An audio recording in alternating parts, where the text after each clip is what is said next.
Well, this morning we're going to be in Lamentations 3, and I'm hoping that many of you have already read through the chapter. We are only going to really look at just a few of the verses here. There's so many, we can't go verse by verse, but this has been an encouragement to me, even this week. This was a challenging week for me, and so as I studied through this, it was a reminder to me, and an encouragement to me. So I trust it's an encouragement to you. I trust that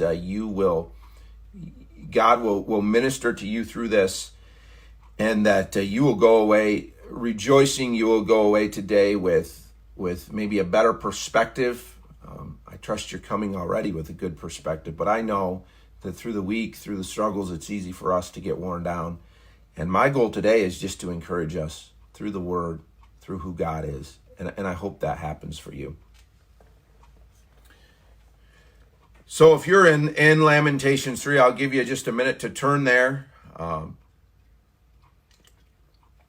Somebody mentioned to me this week, they said, they kind of laughed when I said, if you have your Bibles, because I said, probably many people don't. I know some of you do, but many of you are on electronic devices. But whatever you have, if you turn to Lamentations chapter 3 and follow along, I would appreciate that. We're going to start in verse 1 and then kind of do a highlight down through some of these verses until we park where we're going to be parked this morning.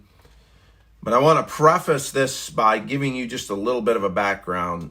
The book of Lamentations is exactly as its title implies.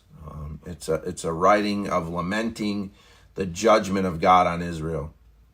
And the first two chapters, as Jeremiah writes, he's really lamenting the destruction, the judgment, and the disobedience of the nation of Israel, and he is pouring his heart out to God over that.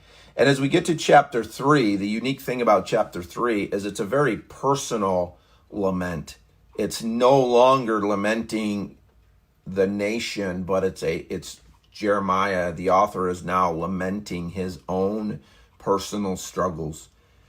And it's really a very graphic, clear picture. And so if you read down through here, you will understand what I'm talking about, but we're going to hit some of the highlights. And here's how Lamentations 3 starts off. Of course, in verse 1, he writes, I am the man who has seen affliction under the rod of his wrath. He says, I've seen affliction, I've seen trouble under the rod of the wrath of God. If you were to give us some highlights going down through till verse 17, the author says, he has made my bones and flesh waste away. He says, he has besieged me with bitterness. Think about that. He is so weighted down with this struggle that he says there's bitterness in my life. My bones and my flesh are wasting away. Then he says, he has walled me in. Have you ever felt that way before? Like God is just, you're in a box. There's nowhere to go. There's no way out. God has walled him in, he says. And then he says, he is a bear and a lion. He uses both those animals, waiting to attack. He goes on to refer to God as an archer, pulling back his bow, taking aim at him, and then in the words that follow, he says the archer hit him in the kidneys. He says he pierced my kidneys. What we're seeing here is an unusual picture that almost seems to paint God as the enemy. And we know that God is not the enemy, but we can feel that way sometimes. We can feel that as our trials come, as we're weighted down under the pressure, that God is the enemy. He goes on to say, I am the laughing stock of everyone. And then he says, he has filled me with bitterness. And as I read these, I thought how clear a picture. And I'm guessing that as you are out there watching, and you have been struggling over the past several weeks now, some of you, as I read through these are feelings that you may have had. Feelings of discouragement, feelings even maybe that, man, I'm trying to trust God, but I feel like he's not helping at all. I maybe even feel like he's working against me in this situation. You might even be worried about what God is or what people are going to think. And then in 17 and 18 of this chapter, here's what the author says. He says, my soul is bereft of peace. I have forgotten what happiness is. So I say, my endurance has perished, so has my hope from the Lord. My soul, he says, no longer has peace. We've talked a lot this week about peace. Living and resting in the peace of God. And the author of Lamentations, Jeremiah, he says, my soul doesn't even have peace anymore. He says, I don't even know how to be happy. It could be easy in this situation for us to begin to feel this way. Whether it's the uncertainty of our jobs, our livelihood, whether it's simply just being stuck at home and not having any fellowship with people. And we can begin to think that we've forgotten how to be happy. And then he says, my endurance has perished, so has my hope from the Lord. He's literally telling us, I can't go on anymore. I'm to the end of my rope. There's nothing more for me to do. I have no more hope in the Lord. Here's a man of God who has seen so much affliction, so many trials that he himself has just come to an end. And he's beat down and he's discouraged and he's frustrated. And what I see in this passage now is that dwelling on our sorrow will destroy us. Dwelling on our affliction is going to ruin us. If you go on to verses 19 and 20, it says, remember my affliction and my wanderings, the wormwood and the gall. My soul continually remembers it and is bowed down within me. Again, I love the clear picture here. It's a disturbing picture. It's a sorrowful picture. But it's so clear.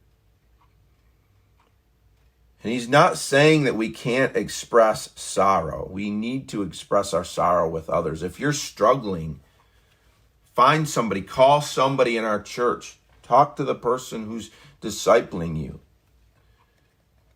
Find somebody and share your sorrows with them. We need to do that. Galatians 6:2 says, bear or carry one another's burdens and so fulfill the law of Christ. We've encouraged you many times, if you're struggling with something, share it with the church, because we can't do what we need to do. We can't come alongside of you and carry those burdens with you. We can't fulfill the law of Christ as we should if we don't know. It's okay if you talk about sorrow. Romans 12:15 says, rejoice with those who rejoice and weep with those who weep. We can't weep if we don't know you're weeping. It's okay for us to share those things. We need to open up and share those things. But what the author's saying here is we can't dwell on those things. Those can't be the things that just constantly go through our minds. So the author here is warning us what happens when we dwell on them. When we let these uncertainties, when we let these trials, when we let these things consume our thinking. He clearly describes it, and I want to look at how he describes it here. Look at first in verse 19. He says it causes, when I just dwell on those things, it causes affliction. That word affliction means trouble and misery.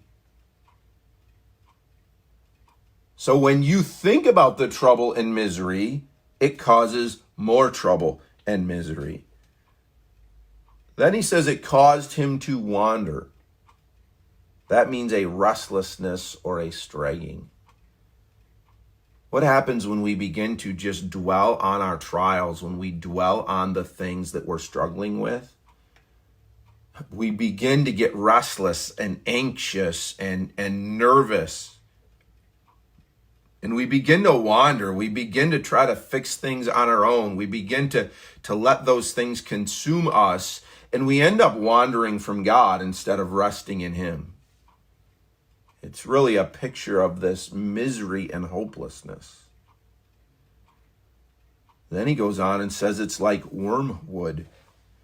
It's like wood in which the bugs and the worms have eaten their way in. It's literally it's cancerous and destructive when we dwell on those things. It's eating away our lives, is what he says here. And then he says this word, it's gall. Gall is a poisonous plant. So he's telling us that when we dwell on miserable things, on miserable circumstances, it brings more trouble and misery. It makes us anxious. It causes us to stray from God. And then it becomes like a cancer that begins to eat away our lives, and it poisons us. Yet we, because of our circumstances, we really live in days where it's hard not to do that. Many of us are not going very far. Many of us are stuck at home with not a lot to do. And then we hear things from the president like we did yesterday that says that things might get worse, probably are going to get worse before they get better. And we have these things in our minds. So we struggle. And the author says when we do these things, when we think about these things, it bows our souls within us, is what he says. This idea here of bowing our soul within us is the idea of guilt and depression. And so he's thinking back on what it was like to dwell on the sorrow that was in his life. And he remembers how miserable he was during that sorrowful time. He remembers the restlessness and the wandering from the Lord. And then guilt and depression begin to creep in again. This idea of constantly meditating on our trials, on our affliction, just kills us. It's a horrible and defeating cancer. That's why Paul gives us some advice in Philippians chapter 4, verses 6 through 8. He says, do not be anxious about anything, but in everything by prayer and supplication with thanksgiving, let your requests be made known to God, and the peace of God, which passes all understanding, will guard your hearts and your minds in Christ Jesus. And then he gives this advice in verse 8. He says, finally, brethren, whatever is true, whatever is honorable, whatever is just, whatever is pure, whatever is lovely, whatever is commendable, if there is any excellence, if there is anything worthy of praise, think on these things. Yet as Paul writes this, we're going to find this is not a new idea. Our author told us the same thing. He had the same idea many years earlier. So really what our sermon is about today is probably about something that you never thought that you would hear me say. But what we're being told to do is just think happy thoughts. Just think happy thoughts. Think on good things. Think on whatever's pure and lovely and commendable. Thinking about the right things, we learn here in Lamentations 3, thinking about the right things will bring you hope. If we move on to verses 21 through 24, we see this. He writes, and I love this change in direction. And here's where we see the title of this morning's Bible study. He just gets done saying, when I think of all of the afflictions, it's like a cancer to me. It eats me up. It tears me down. And then in verse 21, it says, but this I call to mind, and therefore I have hope. And when we see that, I think we should take note. If this man who is so beat down, who has every right, as we would say, to be discouraged, if he says, this is what I think about, these are the thoughts that go through my mind and give me hope. These are the things I remember to be true, and these things give me hope. We need to pay attention. And he tells us in verse 22, he says, the steadfast love of the Lord never ceases. His mercy never come to an end. They are new every morning. Great is your faithfulness. The Lord is my portion, says my soul. Therefore I will hope in him. So he says, I bring these things to remembrance. I think about these, and my hopelessness is pushed out. I dwell on these things, and I begin to have darkness or victory over the darkness that creeps into my mind. And what are these things? He says, first of all, I remember the steadfast love of the Lord that never ceases. The King James says it a little differently. It says, it is because of his mercies we are not consumed. And I'm reading this morning out of the ESV, but the meaning is very much the same. God's steadfast love does not consume us. It's because of that steadfast love, because of those mercies, that we are not consumed. In other words, his love does not run out. Therefore, we are not utterly destroyed. This idea of steadfast love talks about a love that is fiercely loyal, a love that God has for his chosen people, the people he has purchased. 1 Peter chapter 2, 9 and 10, but you are a chosen race, a royal priesthood, a holy nation, a people for his own possession, that you may proclaim the excellencies of him who called you out of darkness and into his marvelous light.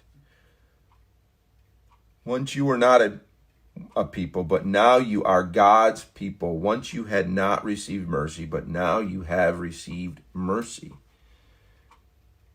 We once were hopeless. We once were in darkness. We once were in utter ruin, but no longer. Therefore, we need to focus on the steadfast love of God, on his chosen people, on his loved children, and trust him.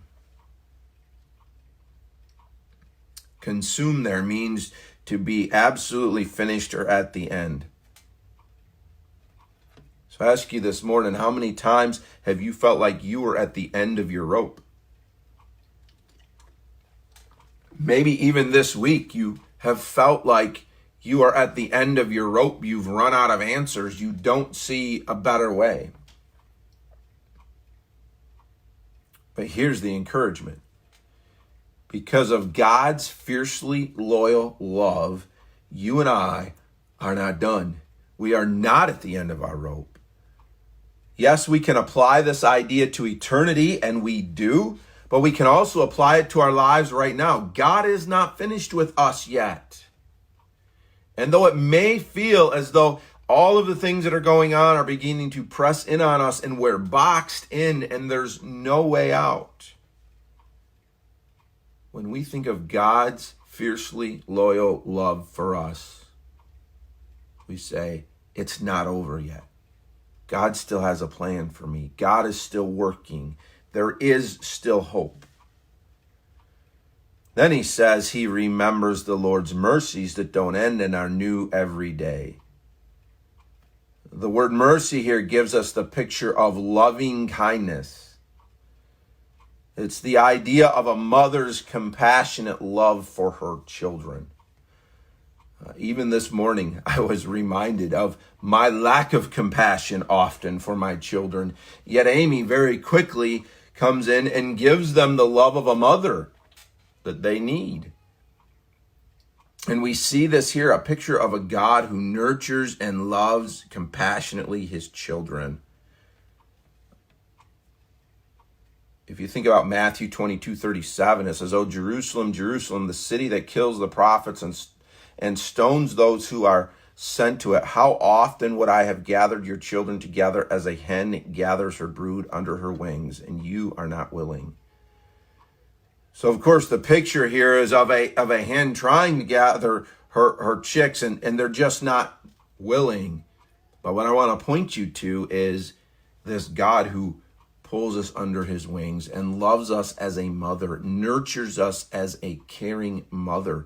He has a fiercely loyal love for us. He's purchased us. We're his children. He has a plan. He knows what the end is going to be for us.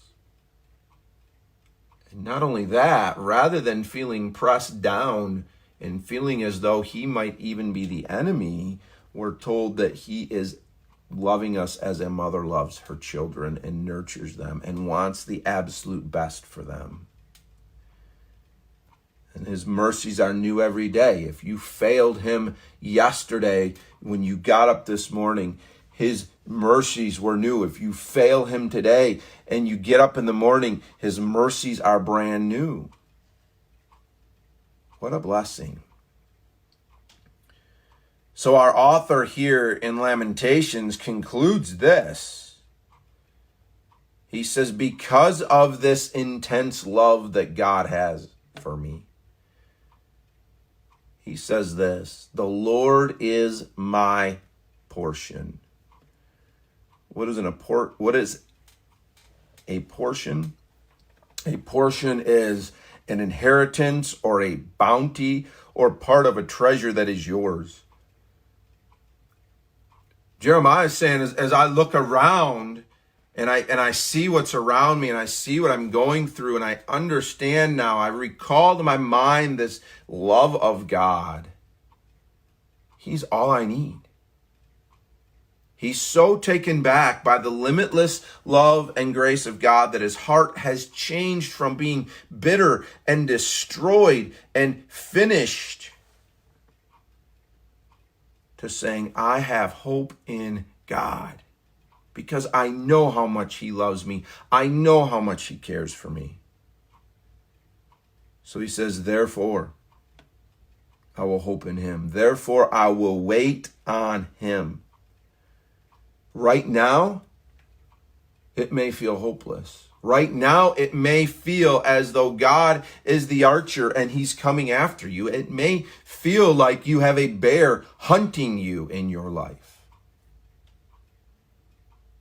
You may feel as though your soul is beginning to be bowed down and you just feel as though you can't take any more. But I want to encourage you today, put your hope in the Lord. Think good things. Think on pure things. Remember the steadfast love of God. And then say, he is my portion and I will hope in him. I will patiently ride these afflictions out. I will patiently trust him. Jeremiah knows God is working even if he can't see it. And he says, this is what I call to mind. So as we conclude today, I just want to remind you that the perception can easily be that we are done, that we are utterly finished, that we can't go on. It can seem like our world is falling apart around us. But the reality is God still loves us. God still cares for us. And we have a choice to make. We have a choice to either dwell on those good things, to think about the love of God and therefore have hope, or we can spend our time thinking through and dwelling on the bad things. This was a challenging week for me. I think I mentioned that earlier. And I had to constantly remind myself not to dwell on the struggles or not to dwell on the things that I wanted, but just to keep pushing on. And I'm thankful God's mercies are new every day because I didn't always do the best at that. But we have a choice to make today. Are we going to allow the afflictions and the things that are going on to become a cancer and destroy us? Or are we going to be different? Are we going to think, but this I call to mind, the steadfast love of God and his never-ending mercies. Therefore, we can have hope. What are we going to think about today? That's what I have for you. I hope it was an encouragement.